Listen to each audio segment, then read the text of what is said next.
मैं आपसे पूछना चाहती हूँ कि क्या आपका भी मन करता है कि आपके पास भी कुछ अपने पैसे होते, मतलब जो आपने कमाए। तो बहुत सी औरतें हैं जो पैसे कमाना चाहती है, लेकिन किसी वजह से वो कमा नहीं सकती है, जैसे बाहर जा नहीं सकती है, या घर में इतने काम होते हैं कि उन्हें टाइम नहीं है अर्निंग करने का, ऑनलाइन ऑफलाइन कैसे भी। तो कोई बात नहीं है, दिल को छोटा करने की ज़रूरत नहीं होती है। घर में ऐसे बहुत सारे काम होते हैं जिन्हें करने के लिए हमें किसी को पैसे देने पड़ते, या ऐसी महंगी चीज़ें घर में ही बना सकते हैं जो शायद हम बाहर से खरीदते तो हमें ज़्यादा पैसे खर्च करने पड़ते। तो आज मैं कुछ ऐसा ही आपके साथ शेयर करने वाली हूँ। तो उम्मीद है आपको वीडियो पसंद आएगी। पसंद आए तो लाइक ज़रूर करना, शेयर करना, चैनल पर नए हो तो चैनल को सब्सक्राइब करना। तो यहाँ पे मैं किचन में ऐसा क्या कर रही हूँ जिससे मैं पैसे बचा रही हूँ। तो यहाँ मैं बना रही हूँ मूंग दाल चीला। पहले एक दो बार मैंने मूंग दाल चीला का मिक्स बाज़ार से मंगाया था, वो मुझे बहुत टेस्टी लगा था।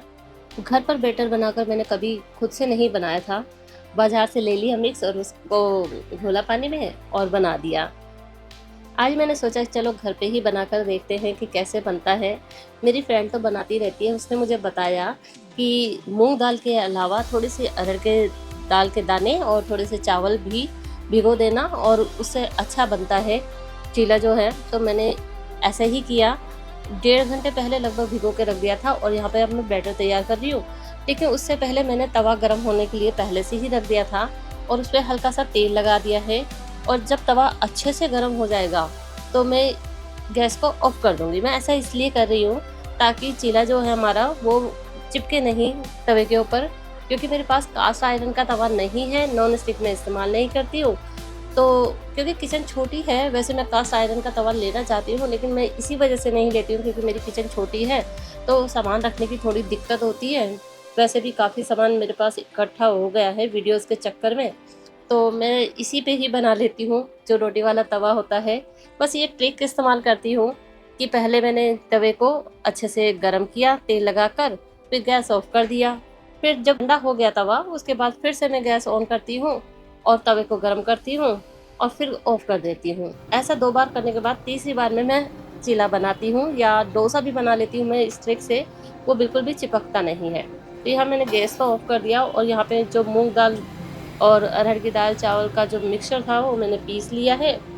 और इसमें मैंने थोड़ा पानी मिला लिया था क्योंकि ज़्यादा गाढ़ा हमें नहीं चाहिए होता है। तो घर पे ही बैटर तैयार करने से क्या होगा, एक तो हमें सस्ता पड़ेगा, बाज़ार से महंगा मिलता है मिक्स जो मिलता है। दूसरा, हमें पता है हमने इसमें क्या क्या डाला है, हमें बाज़ार वाले का नहीं पता उसमें क्या क्या डाला है। और हमें थोड़ा-सा लगता है कि घर में हम कोई चीज़ बना रहे हैं तो वो ज़्यादा हेल्दी होगी, साफ़ सुथरी होगी। तो इस तरह से हमने पैसे भी बचाए और हेल्थ का भी ध्यान रखा। और हाँ, फ़िलहाल तो मैंने कास्ट आयरन तवे के पैसे भी बचा लिए हैं। फ्यूचर में तो मैं खरीदूँगी, मुझे ऐसा लगता है, मैं ज़्यादा अपने आप को रोक नहीं पा रही हूँ। तो फ़िलहाल तो मैंने बचा लिए है। मैंने बैटर में कुछ मसाले मिलाए थे जैसे कि हल्दी, नमक, मिर्च और धनिया पाउडर, थोड़ी-सी काली मिर्च डाली थी और जीरा डाला था। बहुत ही स्वादिष्ट चीले बनकर तैयार हुए थे और आप देख सकते हैं कि मेरी उस ट्रिक से कि तवे को गर्म करना, फिर ठंडा करना, फिर गर्म करना, इस ट्रिक से यहाँ पे जो चीला है बिल्कुल भी चिपका नहीं है तवे पर और बहुत ही बढ़िया चीले हमारे तैयार हुए थे। और यहाँ पे मैं कर रही हूँ जुगाड़बाजी। अभी कुछ दिन पहले मैंने आपके साथ एक वीडियो शेयर की थी, शॉर्ट थी वो, जिसमें मैंने आपको दिखाया था एसी के आउटडोर का प्रोटेक्टर, क्योंकि काफ़ी एसी ब्लास्ट हो रहे हैं इस गर्मी में। हर बार ही होते हैं वैसे तो।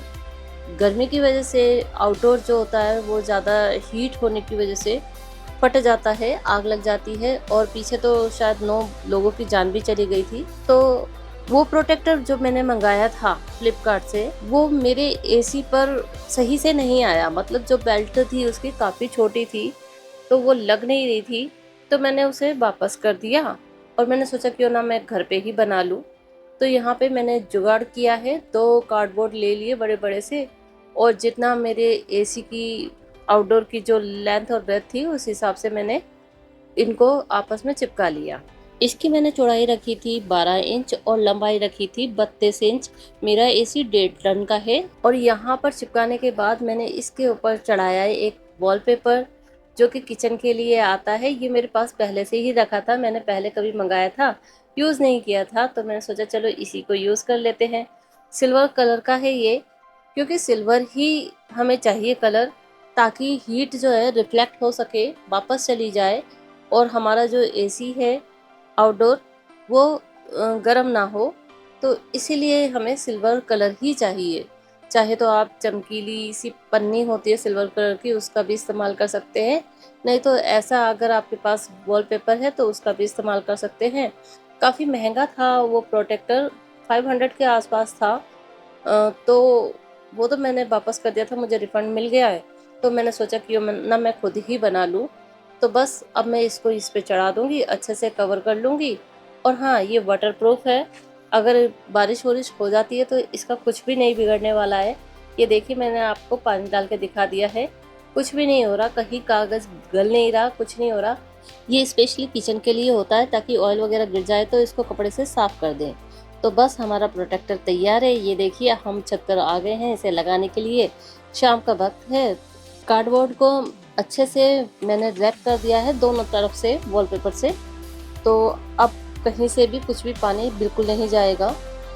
तो हमारा ये जो प्रोटेक्टर है सेफ रहेगा। बस अब हम इसे लगा रहे हैं एसी के ऊपर। यहाँ पे मैंने ग्रीन नेट भी लगा रखा था, एसी के ऊपर भी और पौधों के ऊपर भी। हमने लिए प्लास्टिक की डोरी, आप चाहें तो पतली वाली रस्सी भी ले सकते हैं। तो पहले नाप लिया था मेरे हस्बैंड ने कितनी डोरी चाहिए। कार्डबोर्ड को बहुत अच्छे से बांध दिया है डोरी की हेल्प से, ताकि आंधी वांधी में ये कहीं उड़ के ना जाए। तो बस हमने इस तरह से पैसे बचा लिए। अब शाम के समय ही हमने टैंक की सफाई के लिए सोचा, मतलब मेरे हस्बैंड ने, मैंने तो नहीं की थी, मेरे हस्बैंड ने ही सफाई की थी टैंक की। तो उसके लिए इन्होंने क्या किया, एक लंबा सा डंडा ले लिया था और उसमें पुराना जो टॉवल था वो बांध दिया था नीचे, और उससे टैंक में डालकर डंडे को अच्छे से हिला हिला के और गंदा पानी बाहर निकाल दिया था। हिलाने से क्या हो रहा था कि जो मिट्टी थी वो पानी में अच्छे से मिक्स हो रही थी और टैप से बाहर आ रही। तो बस इस तरीके से इन्होंने टैंक को साफ कर लिया। अगर हम बाहर से किसी को बुलाते हैं टैंक साफ करने के लिए तो वो भी काफ़ी पैसे ले लेते हैं।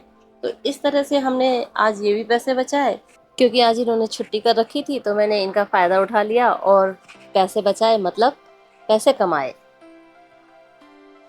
और यहाँ कर रही हूँ मैं तैयारी अपनी बेटी के लिए सूट की फ़िटिंग करने की। वो नोएडा रहती है, तो वहाँ पे फ़िटिंग करने के, कुर्ते की फ़िटिंग करने के चार्जेस ही 100 रुपीज़ है। तो इतना पैसा क्यों ही खर्च करना है, जब थोड़ी सी तो सिलाई लगनी है। तो मैंने सोचा क्यों ना मैं ही कर दूँ, वो बाहर करवाएगी, इससे बढ़िया 5 मिनट लगने हैं फ़िटिंग करने में, तो मैंने खुद ही फ़िटिंग कर दी। तो इस तरह से घर के छोटे मोटे काम करके हम बहुत सारे पैसे बचा सकते हैं। अगर आज की वीडियो आपको थोड़ी सी भी ऐसी लगी हो जो आपको मोटिवेट करे घर के छोटे मोटे काम करने के लिए, हेल्पफुल लगी हो वीडियो, तो वीडियो को लाइक करना, शेयर करना, और चैनल पर अगर आप नए हो तो चैनल को सब्सक्राइब ज़रूर कर देना। हाँ, बेल आइकन को भी प्रेस कर देना ऑल पर रखकर, ताकि आपको मेरी आने वाली वीडियोस की जानकारी टाइम पर मिलती रहे। तो मिलते हैं अगली वीडियो में, तब तक के लिए बाय।